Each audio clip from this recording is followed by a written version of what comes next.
The old world is gone, and with it disappears every layer of protection people once mistook for strength. Laws, order, infrastructure, medicine, food supply, everything that kept humans stable has collapsed into silence. What remains is a landscape ruled by physics, biology, and human desperation. In this new environment, survival is not a personal adventure, it is a calculation. And the first truth you must accept is that a lone human is not a sustainable system. Your body betrays you long before the world does. You must sleep. You lose heat. You fatigue. You bleed. You hallucinate under dehydration. One person cannot maintain watch, secure resources, treat injuries, and navigate threats without breaking.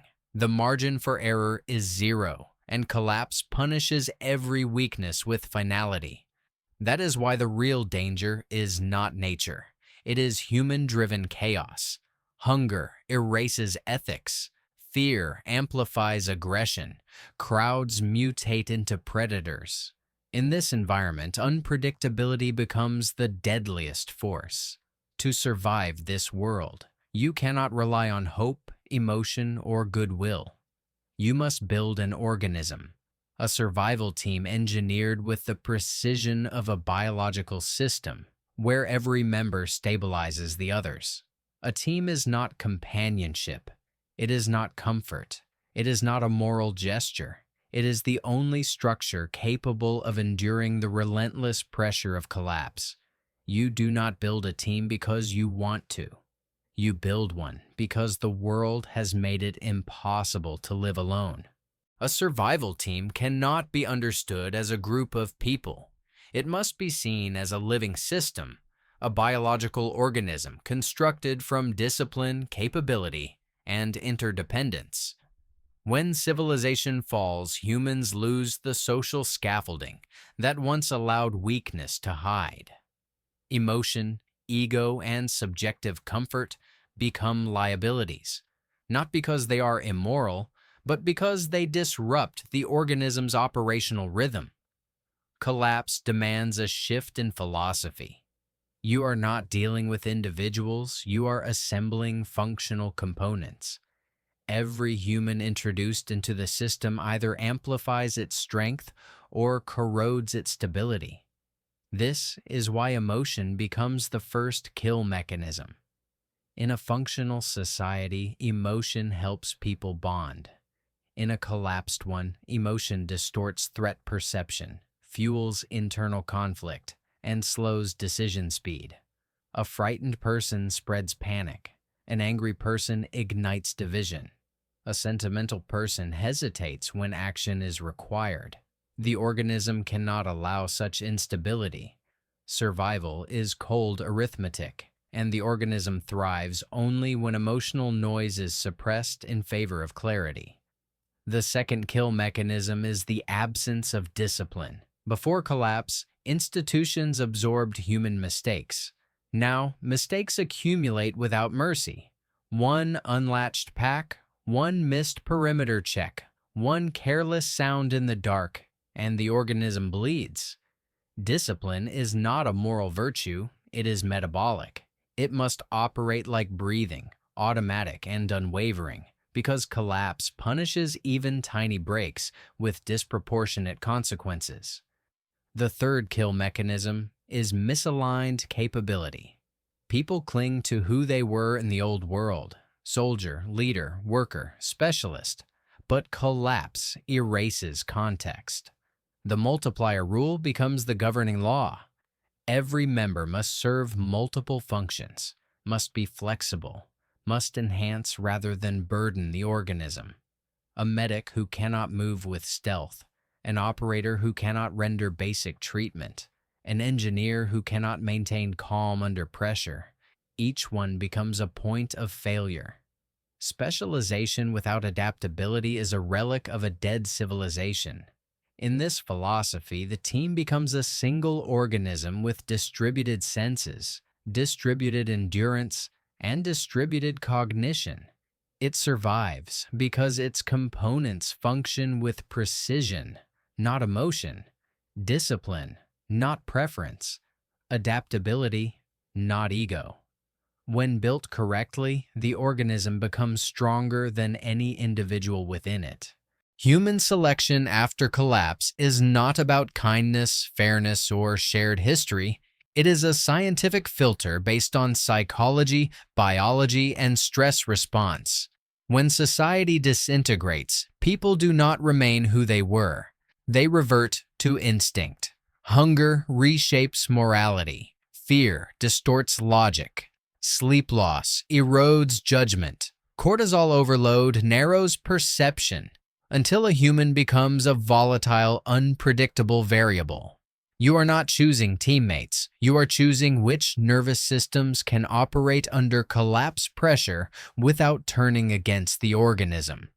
Crowd psychology offers the first warning sign.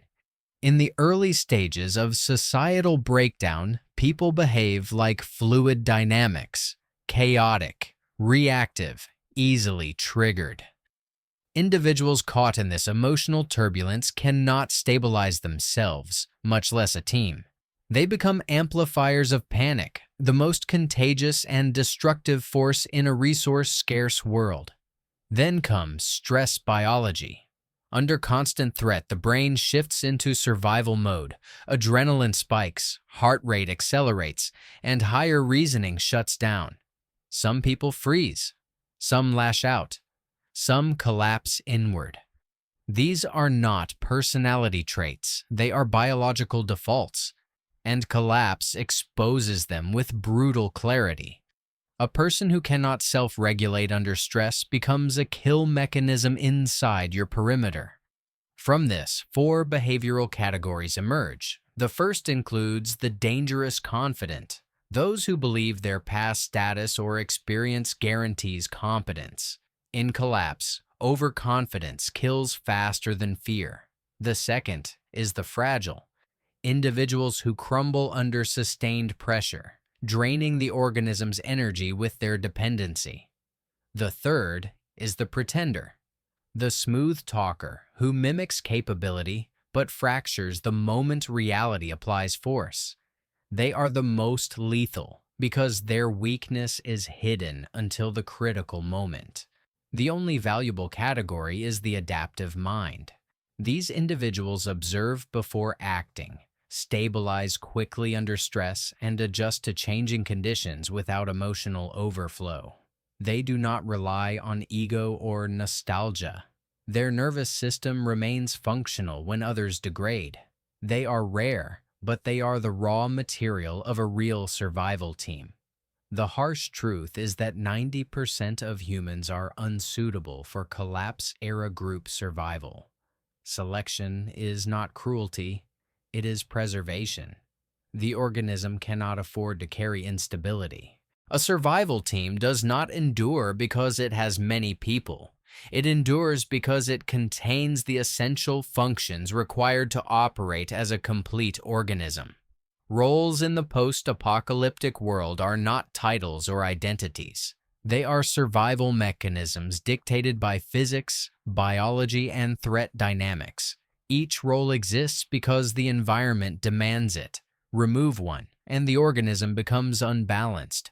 Fail to integrate them, and it collapses the moment pressure intensifies. The operator is the organism's muscle and reflex. They move first, see first, and absorb the immediate risk. Their value is measured in calm under adrenaline, precision under fear, and silence under darkness. They anchor the team's physical survival. The medic is the internal life support system.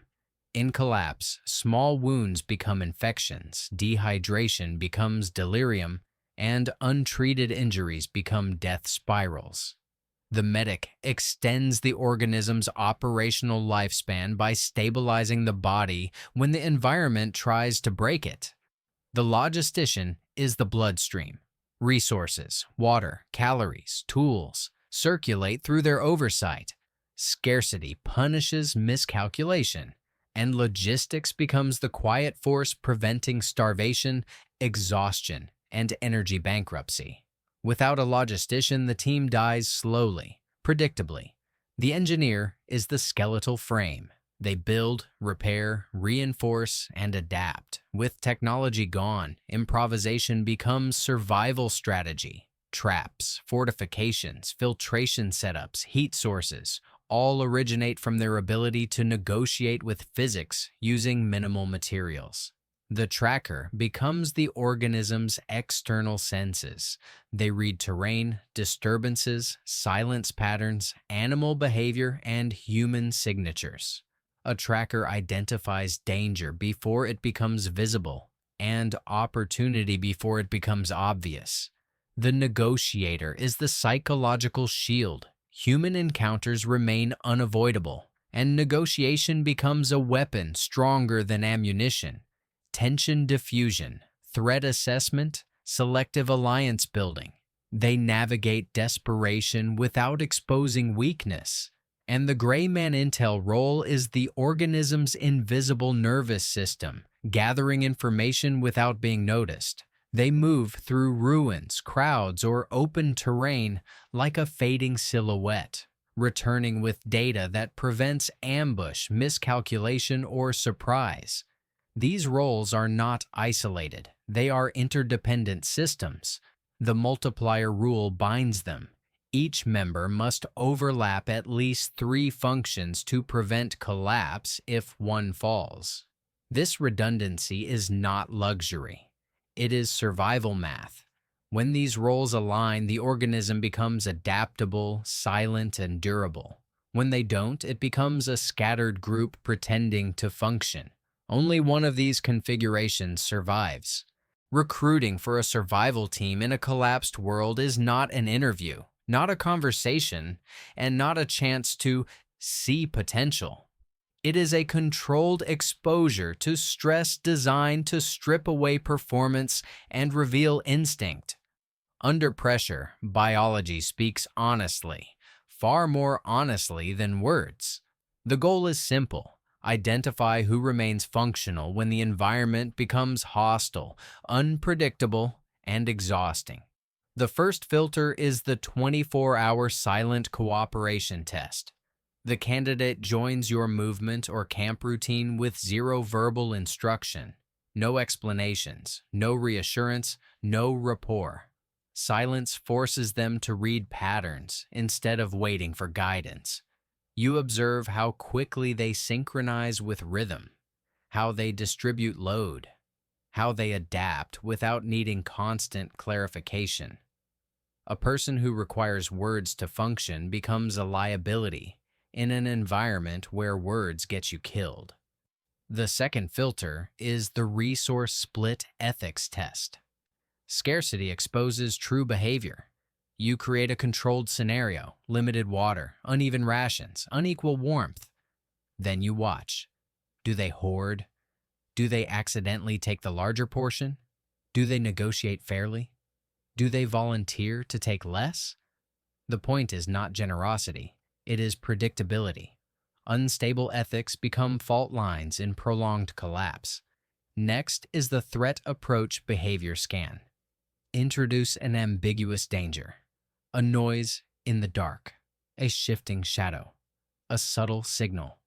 Their reaction, freeze, panic, overcharge, or controlled evaluation, reveals their neural default.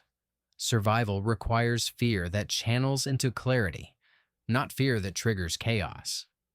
Throughout these tests, 3 failure archetypes emerge. The panicker magnifies chaos.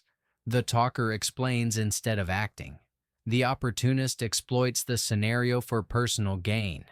All 3 are immediate disqualifications.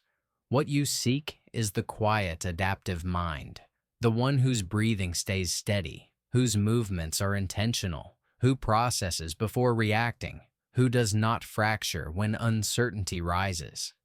These individuals form the stable architecture of any survival organism.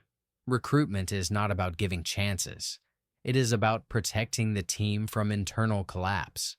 One unstable human inside the perimeter is more dangerous than 10 threats outside it.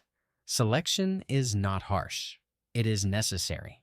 Trust in a post-apocalyptic world cannot be built on emotion, comfort, or sentiment. Those belonged to a society that no longer exists. Collapse transforms trust from a feeling into a calculation, an equation of behavior repeated under pressure until it becomes predictable. In an environment where hunger, fear, and exhaustion distort human judgment, emotional bonds fracture quickly.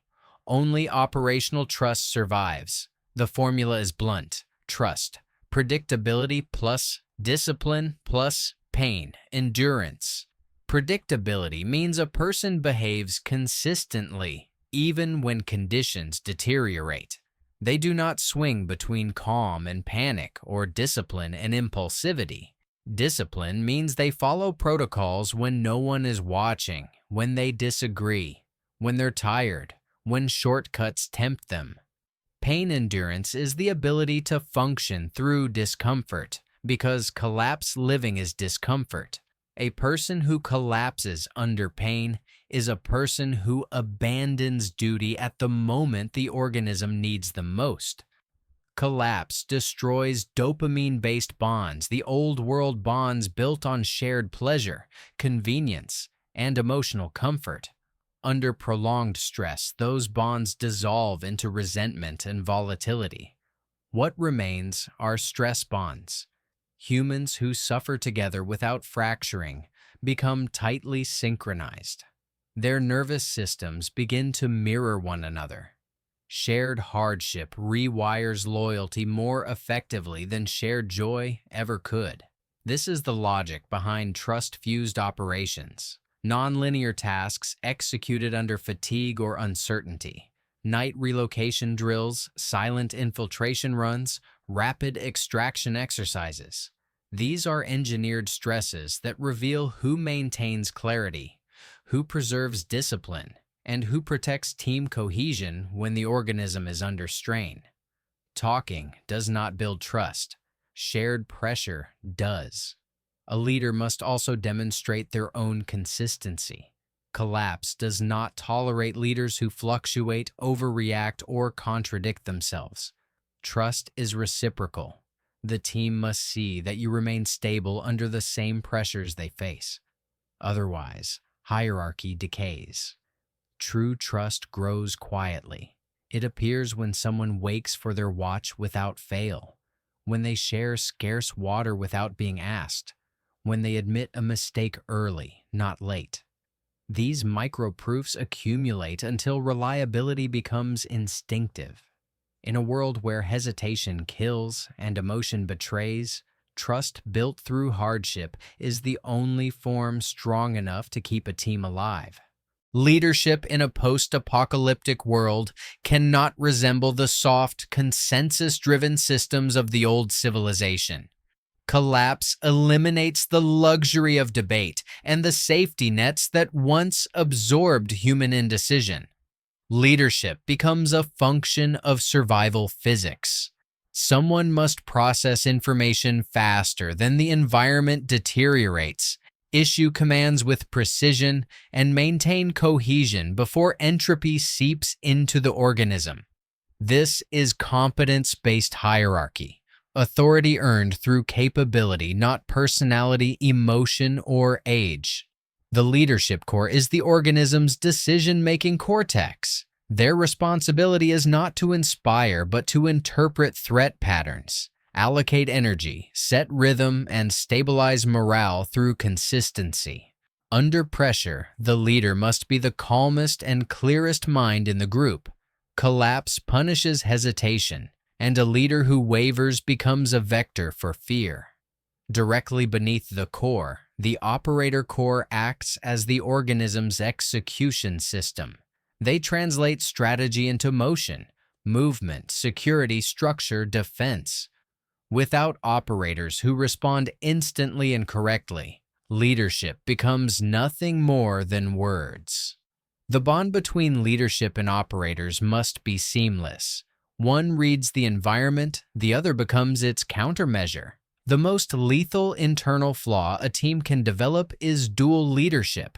Two competing centers of authority generate two philosophies, two rhythms, two gravitational pulls.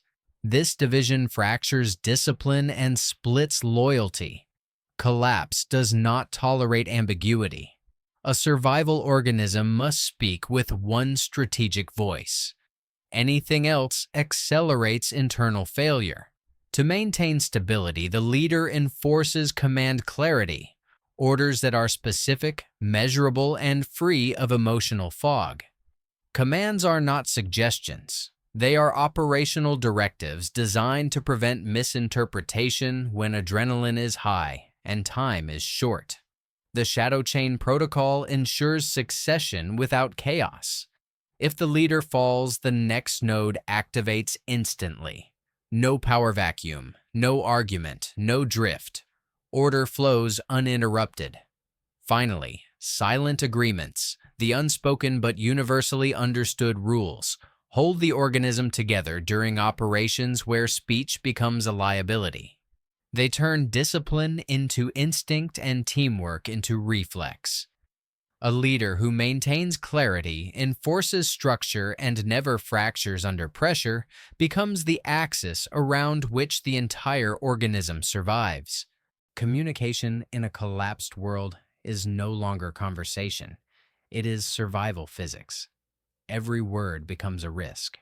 Sound travels farther in still air. Echoes distort distance in ruined structures. A single misplaced syllable can reveal position, disrupt formation, or inject panic into a stressed nervous system. Collapse transforms communication from a social act into an operational mechanism. The goal is not expression, the goal is transmission, clean, minimal, undeniable. To function as a unified organism, the team relies on brevity codes. These are compressed signals, single syllables, soft clicks, controlled breaths that carry precise meaning without attracting attention. A whispered "one" signals direction. A soft double tap becomes confirmation. A slow exhale marks readiness. Brevity replaces entire sentences, reducing noise and preventing emotional leakage from destabilizing group focus. Where sound becomes dangerous, hand signals take over. They obey the physics of stealth. No vibration, no reflection, no accidental escalation. An open palm freezes movement. Two fingers initiate a split. A downward slice demands silence. These signals convert intention into motion without a single audible cue. Once internalized, they allow the team to glide through terrain like a single body, rather than scattered individuals. For larger movement patterns, the organism shifts into silent wave formation, a fluid, adaptive choreography that requires no spoken coordination. Each member senses spacing, adjusts to terrain, and mirrors the lead with instinctive precision. In ruins, forests, and abandoned streets, silent wave becomes the difference between appearing as a ghost or a target. The formation compresses in narrow paths, expands in open zones, and curves around obstacles seamlessly. Yet communication is not only about signaling, it is about filtering. Noise kills. Humans naturally talk to soothe anxiety, fill silence, or share thoughts. But in collapse, noise reveals location, distracts attention, and fractures discipline. Noise is entropy. The team must learn to strip away unnecessary speech until only operational signal remains. Signal is intentional. Signal is clean. Signal is aligned with survival. And when mastered, communication becomes invisible, embedded in breath, motion, and awareness, turning the organism into something predators cannot track and enemies cannot predict. Conflict inside a survival team is not a disagreement. It is a structural breach. In collapse conditions, humans operate under chronic stress, hunger, sleep deprivation, dehydration, environmental threat, and the constant tension of uncertainty. Biology begins to erode emotional stability. Cortisol spikes distort perception. Fatigue breaks patience. Scarcity amplifies ego. Under these pressures, even minor friction can escalate into fracture, and fracture becomes fatal. The organism cannot afford internal entropy. To neutralize conflict, the team must treat it as a malfunction, not a personal grievance. The first stabilizing mechanism is neutral zone dialogue, a controlled, emotion-free exchange. Participants state what happened, identify the operational risk it created, and accept the corrective directive. No explanations to defend ego. No tone escalation. No moralizing. Collapse does not allow long discussions or therapeutic processing. It demands clarity and resolution. But conflict often reveals itself through subtler signals. Hesitation on watch duty, withdrawal from group tasks, inconsistent resource handling, unnecessary noise, or avoidance of eye contact. These micro-deviations signal psychological drift. This is where threat vector recalculation becomes essential. Leadership and operators observe patterns, assess whether the deviation stems from fatigue, resentment, fear, or compromised loyalty, and recalibrate assignments or proximity before the drift becomes a rupture. When misalignment comes from unclear roles or expectations, protocol reinforcement resolves it. Re-establishing task boundaries, rotation schedules, and silent agreements prevents friction from re-emerging. Ambiguity is the soil where conflict grows. Precision is the cure. The most dangerous internal threat is loyalty erosion. The quiet shift when a member feels undervalued, excluded, or wronged. Left unchecked, this evolves into passive resistance or sabotage. The solution is the loyalty reconfirmation cycle, periodic, direct affirmation of commitment to the organism's mission and structure, not emotional loyalty, but operational loyalty. If a member remains unstable despite correction, the organism must remove them, not as punishment, but as preservation. One unstable human inside the perimeter can destroy what external threats could not. In collapse, unity is not harmony, it is controlled discipline. Internal threat management is not kindness, it is survival math. Operational discipline is the silent engine that keeps a survival organism functioning. It is not a schedule, not a rule sheet, and not a set of reminders. It is the metabolic rhythm that prevents collapse from seeping into the team structure.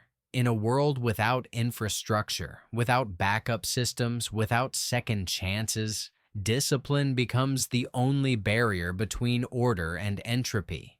Humans naturally drift toward comfort, shortcuts, and rationalizations, but collapse punishes each drift with disproportionate consequences. The discipline cycle begins with guard rotations. No human can stay alert indefinitely. Biology forces failure through microsleep, reduced reaction time, and collapsing attention. Rotations must run with mechanical precision. When one set of eyes rests, another rises. The organism never sleeps, only its components do. Break this rhythm once, and surprise becomes inevitable. Next comes water discipline, the control of intake, purification, storage, and distribution.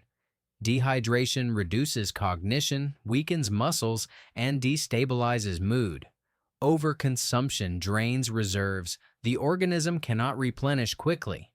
Water is not comfort. It is operational fuel. Every drop must be accounted for with the precision of a life support system.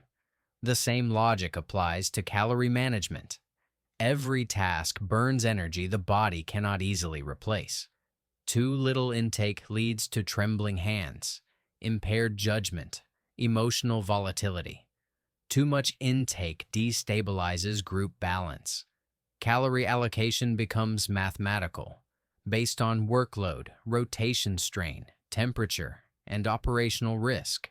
Collapse does not forgive nutritional mismanagement, But the greatest enemy is entropy creep, the slow, almost invisible decay of standards. A pack left unzipped, a perimeter check skipped because of rain, a weapon not cleaned because it was fine yesterday, a voice raised too loud near open terrain. These seem harmless in the moment but accumulate into systemic failure. Collapse rarely kills instantly. It kills through the 1,000 small lapses people convince themselves don't matter. Discipline survives through silent routine, tasks executed with minimal speech, synchronized timing, and absolute consistency. When routines become instinct, they no longer require motivation, only momentum. Finally, multi-role flex shift ensures resilience when a member falls. Everyone must understand enough of each system to preserve function. Adaptability replaces specialization because collapse targets the rigid first. Operational discipline is not harsh. It is the organism's immune system. Without it, even the strongest team collapses from within. Field operations are the environment's truth test. Outside the perimeter, everything becomes sharper, more unforgiving, more mathematical. Movement turns into physics, awareness into instinct, and silence into survival. A team that functions well in camp can still fall apart the moment it enters open terrain, ruined cities, forest shadows, or abandoned structures. In the field, there is no margin for hesitation, only execution. Every operation begins with a perimeter scan, the organism's first act of situational calibration. This is not a quick look. It is a layered reading. Compression in grass, air pressure shifts, broken patterns in debris, silence from animals, scent anomalies, unnatural symmetry. The tracker leads, but the entire team absorbs the terrain's story. Moving without this scan is moving blind. Once underway, the team shifts into echo trail movement, each member mirroring the lead's path, spacing, and rhythm. The goal is to compress the organism's footprint into a single narrow trail. The fewer disturbances left behind, the harder the team is to track. Echo trail also prevents noise multiplication. One careful step repeated becomes silence. 5 independent steps become detection. Approaching any structure or high-risk zone requires silent entry. No rushed footsteps, no heavy breathing. Weight is distributed through the foot deliberately, reducing impact velocity. Every threshold is treated as an ambush point. Door frames, collapsed hallways, blind corners. The team advances like a shifting shadow, slow, precise, focused. Inside ruins or tight terrain, formation becomes fluid. The organism operates as a rotating helix, point advances, flank compresses, rear calibrates. Gray man intel scans microsignals, dust displacement, faint warmth, subtle scent trails. These tiny cues reveal recent presence long before danger announces itself. Resource extraction is performed with equal discipline. Scarcity makes people reckless. The organism must resist that impulse. Before touching anything, the team secures exits, confirms weight loads, maps sightlines, and creates fallback positions. Speed is irrelevant if the retreat is compromised. Communication stays minimal. The environment already generates signal through wind, movement, and silence. Words introduce distortion. The team relies on hand signals, breath cues, and movement logic. Language stripped down to pure intent. The multiplier rule governs everything. If the tracker falls, an operator must read terrain. If the logistician falters, another must calculate extraction weight. Field operations punish rigidity. Only adaptive organisms survive. A team that masters these behaviors becomes invisible, unseen, unheard, and unreachable. Not because it moves fast, but because it moves correctly. Long-term survival is not a contest of strength, gear, or skill. It is a test of cohesion. Time erodes everything: muscle mass, morale, tools, endurance, and even hope. The only element capable of resisting that erosion is loyalty. Not emotional loyalty, but structural loyalty. The kind forged through hardship, repetition, and shared threat. In collapse, loyalty becomes a survival mechanism, not a sentiment. Its foundation is biological. Humans bond more deeply through stress than comfort. When people endure cold nights, hunger waves, and danger pulses together, their nervous systems synchronize. These stress bonds outlast dopamine-based bonds, which crumble as soon as discomfort sets in. A team stitched by suffering becomes predictable under pressure. Each member knows how the others move, breathe, react, and recover. Cohesion forms through shared protocols: waking in sync, moving in sync, rotating responsibilities in sync. Repetition forms rhythm, and rhythm forms unity. The organism becomes self-reinforcing because every action strengthens mutual reliability. Then comes cost-sharing logic, the understanding that individual choices impact the group's survival curve. One person consuming too many calories, hiding fatigue, or withholding information destabilizes the organism. Loyalty means transparency. It means reporting weakness early, redistributing load before collapse occurs, and accepting correction without ego because correction is preservation. To prevent psychological drift, the team must maintain future projection stability, clear, realistic goals, securing a long-term water source, reinforcing shelter, building reserves, or scouting new territory. Purpose anchors cohesion. Without it, humans begin planning escape, hoarding resources, or detaching from group logic. Ritual strengthens stability further. Repeated pre-nightfall checks, synchronized breathing before dangerous movement, silent moments before patrols. These rituals align minds, reduce anxiety, and maintain mental cohesion. But cohesion must be protected. Jealousy, hidden resentment, unequal workload, or dishonesty can unravel the organism quietly. Leadership must detect early signals and intervene before cracks widen. If a member repeatedly threatens cohesion despite correction, removal becomes necessary. Not cruelty, preservation. The organism's survival outweighs individual sentiment. When cohesion holds, the team becomes something collapse cannot easily break: unified, adaptive, enduring.